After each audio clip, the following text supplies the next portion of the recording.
Isang makulay na umaga po sa ating lahat. Iwagay po natin yung flag ng LGBTQ. Yan. Parang akonti po yung flag. Ayan. Kumbaga, it's an honor po na maging part ng activity natin today. Naririto pong lahat po ng bisita na naririto, Dr. Victoria, Dr. Rachel, at sa lahat po ng bisita na narito kanina, magandang umaga po sa inyong lahat. Ang i-discuss ko lang po is about kung ano po yung benefits ng HIV testing and yung proseso po kung papaano. Kumbaga, dapat po, kaya nga po, know your status. Alamin po natin yung status natin, lalo na po pagdating sa HIV. Huwag po tayong matakot na magpa-test. Meron po kaming HIV screening test doon sa may gilid po sa kaliwa. Pwede pong pumunta yung gustong magpa-test. Yun nga po, ako po si Miss Odessa Isaho, isang registered midwife po, Project Development Officer 1 from Provincial DOH Office po. And as case manager po sa Triple Heart Clinic sa Marinduque Provincial Hospital. Alam ko po yung iba, medyo hindi alam na may HIV clinic po dito sa Marinduque. So ang Triple Heart Clinic po ay matatagpuan po natin sa Marinduque Provincial Hospital. Nasa likod po kami ng building ng 3 na malalaki sa unahan, yung new building po sa likod. Kasi yung iba po talaga halos hindi alam kung saan po yung Triple Heart. Then yung mga updates po namin, pwede nyo pong i-follow yung aming Facebook page, Triple Heart Clinic Marinduque. Sa mga gusto rin pong magpa-test, pwede nyo po kaming i-private message po doon. Nagre-reply naman po kami agad kung sakali pong may mga questions po yung iba na dumadaan po sa messenger. Next, ma'am. What is HIV? Alam ko po yung iba, pagdating sa HIV, hindi po alam kung ano yung kahulugan ng HIV. HIV po is Human Immunodeficiency Virus, attacks the immune system, especially the CD4 cells, T cells, making it harder to fight infections and diseases. Without treatment, HIV in progress to age. Kumbaga po, madadiagnose mo na siyang HIV kapag late stage na po, ang tawag na po doon ay AIDS or Acquired Immune Deficiency Syndrome. Nilagyan ko po ng meaning yung HIV. Yung H po is, have yourself tested? Marami na po bang nakakapagpa-test ng HIV? Taas po ang kamay na nakakapagpa-test na. O kukunti pa po. So ngayon po yung chance nyo na pwede po kayong magpa-test. Doon sa iba po na ayaw dito magpa-test, pwede po kayong pumunta sa clinic namin sa Triple Heart.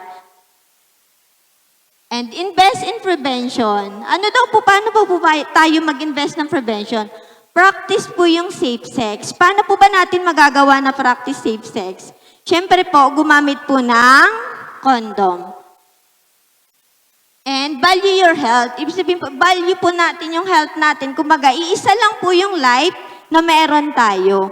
Kasi po ang HIV is a lifetime na sakit. Kumbaga, hindi po siya madaling sakit lang na tulad ng pneumonia na ititreat lang po in 7 days. HIV po is a lifetime po. And lifetime din po yung treatment. At libre po yung treatment sa Triple Heart Clinic. May ART meds po kami doon na ibinibigay kapag ang isang tao po ay nag-positive sa HIV. Next, ma'am. Ano daw po yung benefits ng HIV testing and screening?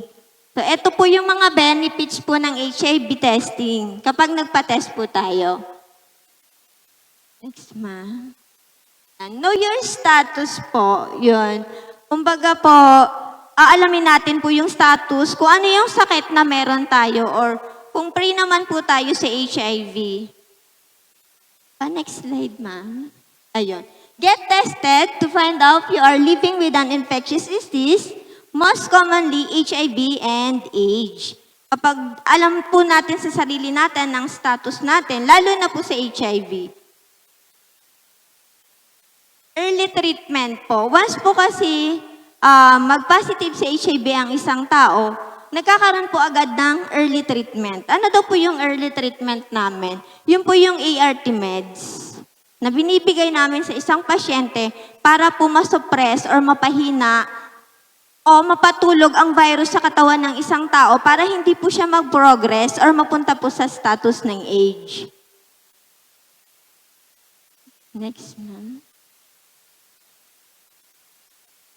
Isa po sa benefits is mapoprotect po natin yung ating partner. Kumbaga, hindi po natin siya matatransmit sa HIV. Kasi kapag may HIV po ang isang tao, hindi niya po ito naiipasa or naiihawa sa kanyang partner o sa kanyang magiging anak.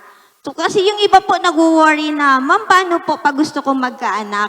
Pwede pa pong magkaanak nang hindi magpa-positive sa HIV ang kanyang anak through ART treatment po. Basta meron po siyang tuloy-tuloy or adherent po sa treatment ng ART.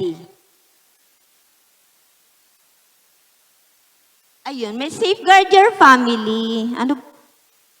Ibig sabihin po nito ay yung mapoprotektahan po natin yung ating pamilya. Lalo na po kung ang isang tao ay may HIV, tapos ang iniisip niya po, mahahawa niya po yung kanyang pamilya. So, hindi po siya talaga nakakahawa. And ito po yung pinaka-importante na benefits ng HIV testing, yung peace of mind. Totoo po ba na kapag nagpa-test, peace of mind yung ma-achieve natin? Yes, totoo po na ma-achieve ng isang tao ang peace of mind. Dahil karamihan po talaga sa mga pasyente namin na pumupunta sa amin, sobrang depressed po nila. Or talagang sobrang worry nila or nagkakaroon na sila ng anxiety kapag alam po nilang sila ay may exposure sa sex.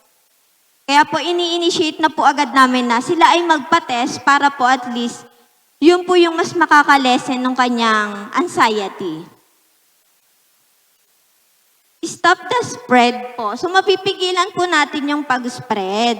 Once po kasi na ang isang tao ay alam niya sa sarili niya na siya ay may HIV, so siya sa sarili pa lang niya po magmumula na ayaw niyang maghawa or makahawa ng iba, lalo na po nung kanilang partner. Next po.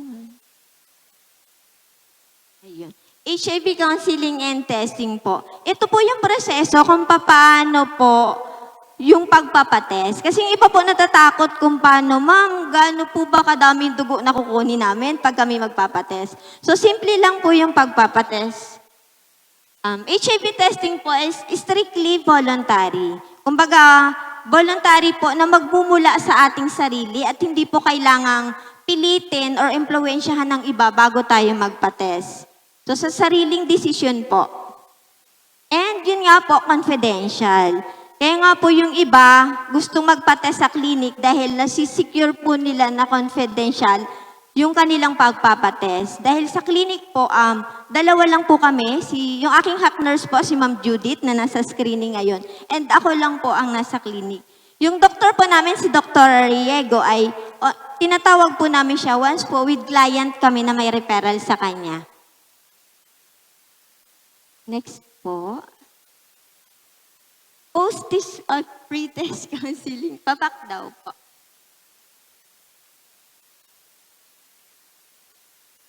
Ayan. Yun nga po, bago po mag-test, kailangan po muna mag-undergo ng pre-test counseling. Kina-counsel po siya ng isang HIV counselor, tulad ko po at saka ng iba pong kasama ko dito na trained po as counselors. Then after po ng pre-test, meron pong post-test counseling. Yung post-test counseling po, ito po ay sinasagawa sa isang tao. Pagkatapos po ng test, depende po sa resulta kung ano yung magiging resulta ng kanyang HIV testing. Ito po yung sample ng HIV testing form or consent form. Once po sa gusto pong magpa-test, meron po kami pinapipil upan na form at ito po ay confidential na kami lang pong mga counselors ang nakakakita nung records ng isang pasyente. Next, ma'am.